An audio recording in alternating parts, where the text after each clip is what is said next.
All right, I want to welcome in Brad Turner of the LA Times, covers the Lakers for the LA Times. BT, what's going on, man? Thank you for taking some time and joining us on this Monday night.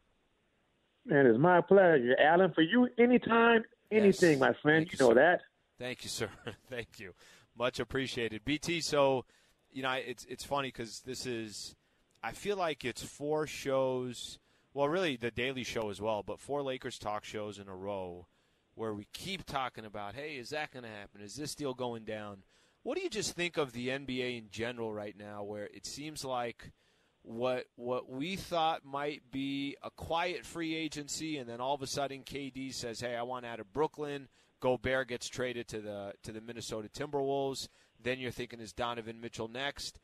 It's been pretty quiet here for the past 3 or 4 weeks. What do you think of just kind of the state of the NBA and the lack of movement? This is really not unusual that the NBA makes these trades during the summertime. It's just that we have a high-profile name, very high-profile, in Kevin Durant, one of the highest-profile names that's seeking to be traded since, maybe Kobe Bryant in 2007? And then you have Rudy Gobert, who does get traded for 4 first-round picks, players, and a first-round draft pick that Minnesota chose in the draft in June. Donovan Mitchell's name is coming up. You have Russell's name is coming up. You've just got, there's a lot of action going on for a while, and now things are kind of quiet, which is what usually happens if deals don't get done.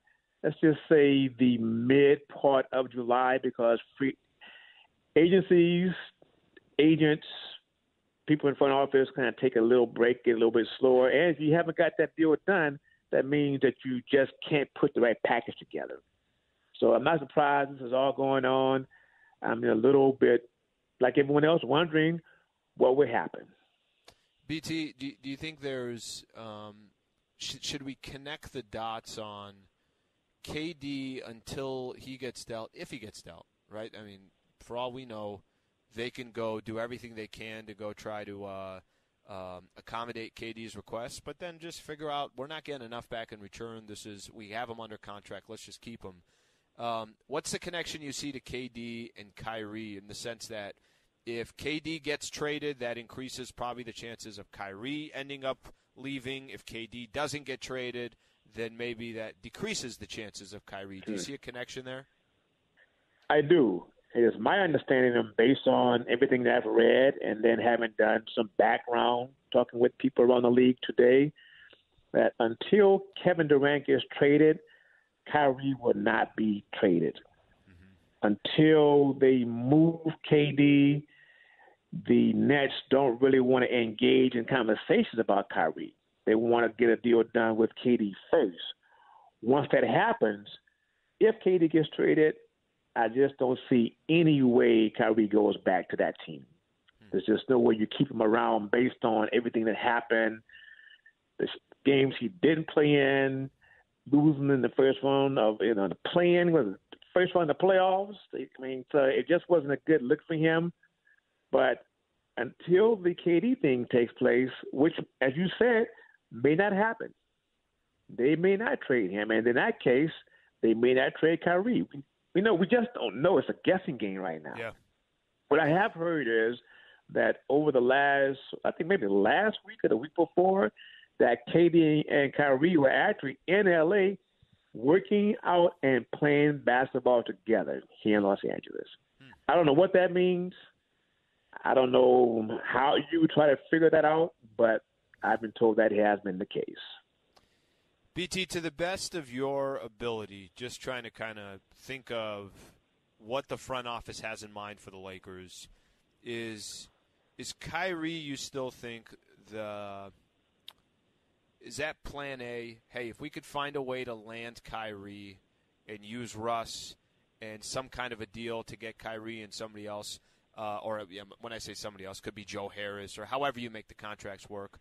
Do you feel that is absolutely plan A for the Lakers? And then all this other talk that we hear about the Pacers or the Knicks or the Jazz, those are all plan Bs. Is that, to your the best of your ability, how you understand it, how the front office is thinking? it is my understanding that Kyrie is Plan A, and he should be. He's supposed to be Plan A. As far as the Knicks are concerned, based on what I was told today, that the Knicks have no interest in Russell. They have not had any conversation with the Lakers regarding Russell Westbrook. I also understand that the Lakers have made phone calls to Indiana for Buddy Hield, Miles Turner, and the answer has been a quick no. And when the name Taylor Horton comes up to sweeten the pot, there has been no movement because the Pacers are just not interested in what the Lakers have offered, and they're not interested really in having Russell on a team. When they got the young man, they traded for Halliburton last year, the point guard from Sacramento. So they have a young point guard in place who they are very high on. The Utah Jazz, Can I ask you, BT, before Sure. we get to Utah? The Indiana one.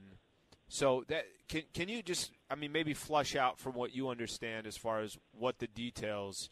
The Lakers reaching out to the Pacers, they want to offer Russ, and in return for Miles Turner, Buddy Hield. What else were the Lakers offering? And I think there was a report over the weekend that it was coming down to the Pacers wanting 2 first-rounders. Is that an option? The Lakers, are they trying to – how are they using their first-rounders in this in a deal like this?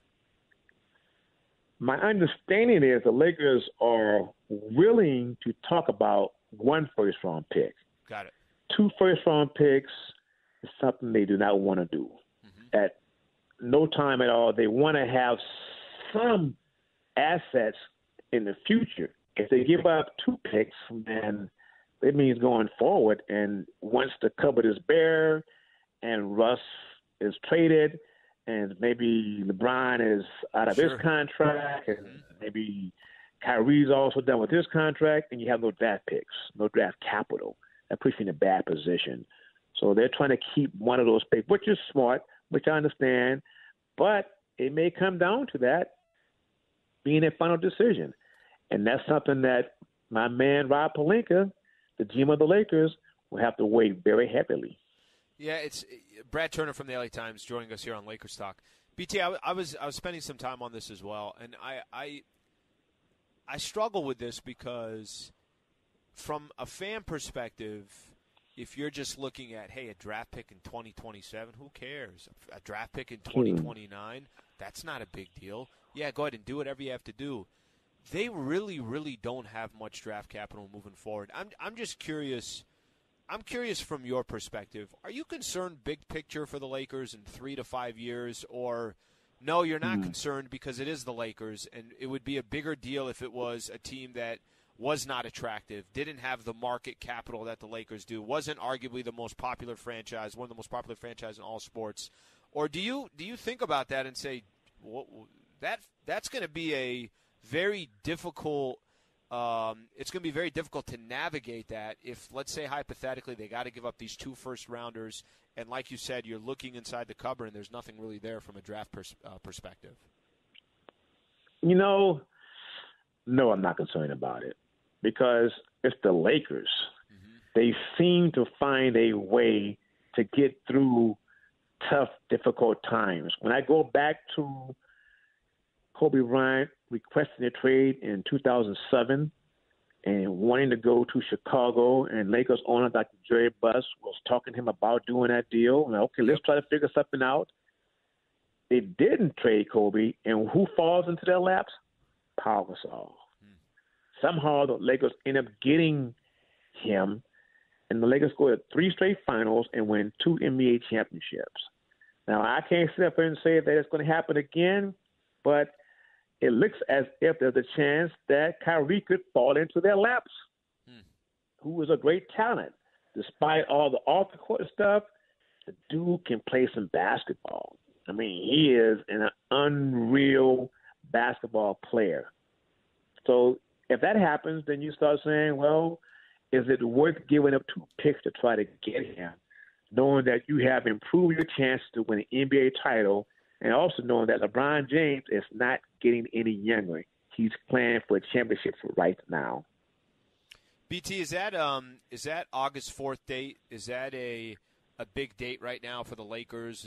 Do they feel like they have to do something by August 4th, or is there a good enough relationship, you think, between the front office, Bron, and everyone's on the same page that when he is due for an extension for an additional 2 years, that will be what the Lakers end up doing this offseason has nothing to do with what Bron does? I think it does have something to do with his decision, but the date is just where they can start talking about what he wants to do, if he's willing to sign an extension, and let's be honest, are they willing to give him an extension? Well, the answer to that will absolutely be yes. How much will that be? But LeBron James is shrewd. He's smart. He always wants to see what the organization does before he makes a decision, or what direction they might be going in before he decides. So I think it's a date that's intriguing, but it's not something that they have to worry about because they have him under control for one more year, right? And they can still sign him to a contract August 5th, 6th, 7th, 8th, 9th, 10th, whenever it is, he can still agree to a deal. BT, there was I'm going to read off a quote here to you because I know there's so many scenarios coming up in the offseason. Darvin Ham, new coach of the Lakers, was on All the Smoke on the podcast, and I'm going to read off a quote, and he's talking about Anthony Davis, and you could give me your thoughts on this, but he says, "This is not going to work without AD. No disrespect to Bron, no disrespect to Russ. They're going to be who they are. Bron is going to continue to be great. Russ is going to have a much, much better season. But having AD available, especially with the guys we just signed, the young guys, it's going to be invaluable." Do you think we spend too much time talking about all these different scenarios and trades and why is Russ not fitting in, and probably not enough of our effort is going towards Anthony Davis? How often he's going to be on the floor, when he is on the floor, how effective he is.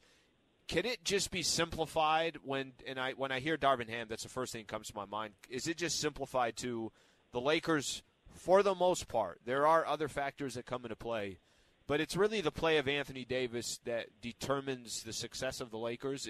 Can we make it that simple that if you're looking at what percentage is most important of the Lakers, that AD is the most important piece? I say yes, because when healthy, AD is one of the top 5 best two-way players in the NBA. He is an incredible defensive player. He is a skilled big man, one of the best skilled big men in the NBA. The AD I want to see, I always bring this up, is the one that hit the big three-point shot against the Denver Nuggets in the bubble. The AD that played exceptionally well after Game 1 when the Lakers lost to the Phoenix Suns last year in the playoffs. In the first round, they lose Game 1. Game 2,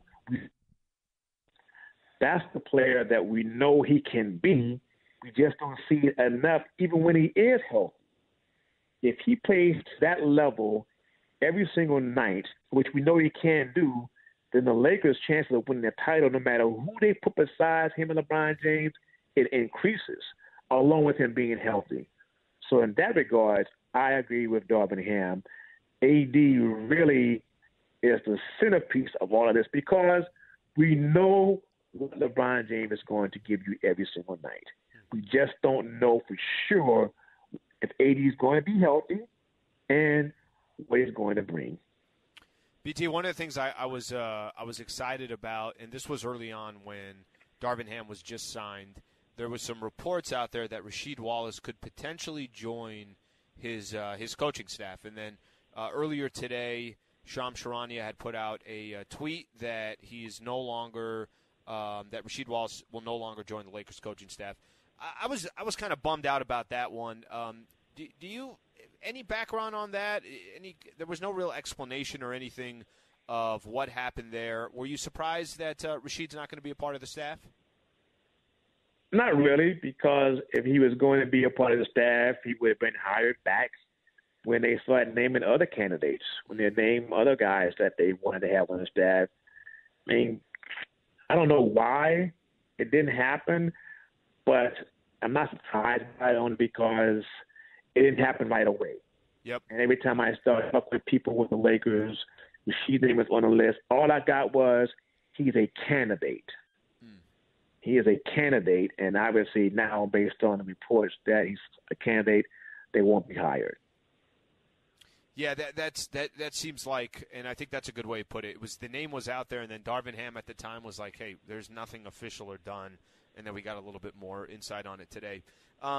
BT, I really appreciate you joining the show and giving us a full breakdown of the Lakers. I hope you're enjoying your offseason, buddy, and hopefully we can cross paths soon. But thank you for doing this. Man, my pleasure. Thank you very much, Alan.